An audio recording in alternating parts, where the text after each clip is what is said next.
So here we are in the control booth of Not Quite Right, along with our squeaky chairs, and this squeaky chair is Darren Gaber. Hello. And he is our director extraordinaire. He's the guy with his fingers on the buttons and his mouth in the headset and talking to the camera people. And I try. It's kind of a complicated process. Like you said, it's improv, so I don't have a script. You guys are just following a thought and just going with it, so I don't know where you're going to go with it. And so it's got to be difficult for you to understand what we're doing because you don't know where the action's going. So how do you manage that? Do you just take different cuts as often as you can with the different 3 cameras or so in the studio? I drink a lot of caffeine and my fingers shake a lot, so whatever buttons they hit just seem to work. See, I thought that was Parkinson's. I had no idea. But it's working into that. No, but seriously, pretty much what you just said. I take a lot of cuts.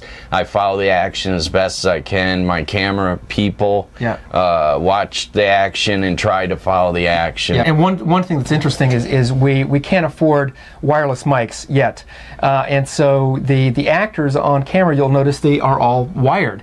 And if you look at something like the lobster sketch, for example, where there's a lot of walking around, the DMV sketch, where we're actually, you'll see us kind of glancing down as we're changing positions in mid-sketch. And why we're glancing down is we're trying not to step on each other's cords and to, give slack and so forth. So it'd be great if they could see the preparation that goes into where we put the audio cables for each one, because we are somewhat limited, like you said, because we don't have wireless microphones. That's right. Audio is just so important with video. Blocking. I got to figure out where to start you guys out and where you're going to end up. Who talks first, and which is tough with improv, but you do, as the director, need to know basically who's talking first. I do force that out of you guys. You do. You squeeze that maybe out, we break an improv rule there, but I have to know who's starting. That's right. And we've done a pretty good job in terms of color selection and shirts, and I've tried to make sure that the actors arrive with not the same color shirt, and obviously not the broad pinstripes that would or the shimmer, white or the bright white. The white's a nightmare. I know you almost cursed me out one time when I showed up in a cream jacket, but when I told you it was cream, you're like, okay, I'll let that fly. Yeah, we let that one slide, but white just destroys video. Yeah. So the process basically is we've got the AV technician who will sit over there. We've got Darren, the director, sitting.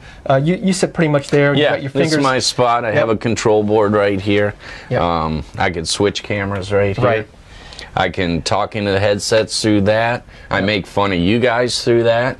And that's why I really like having camera people, because I have my own audience. We're going to work into having a director's dialogue that goes with this. So just stay with us.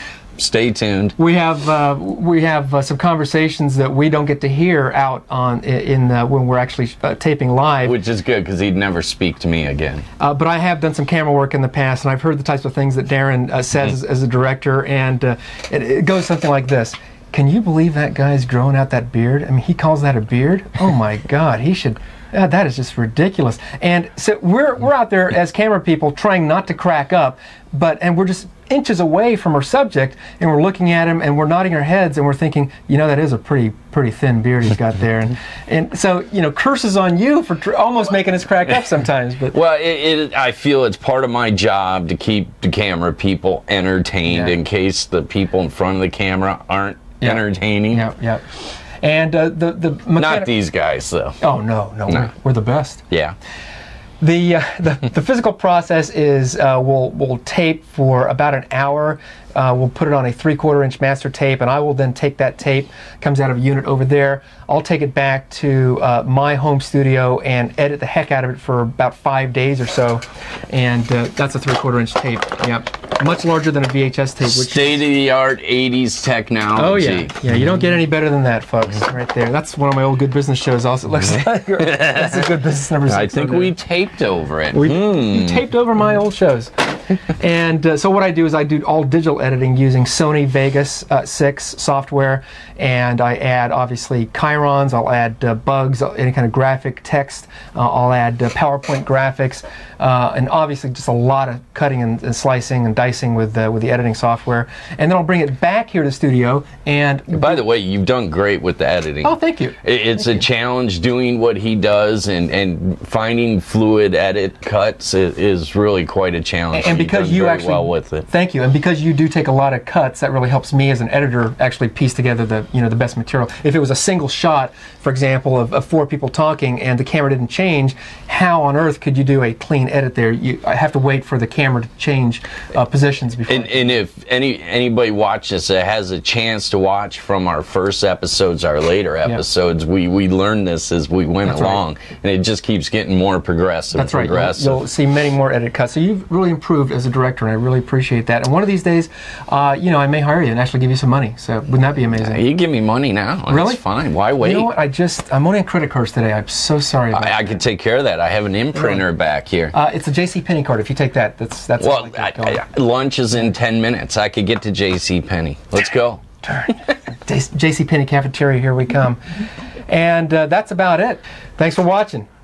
Thank you. Have a good day. And no, thank you. No, thank you. All right, thank me then. I'm going back to my control board.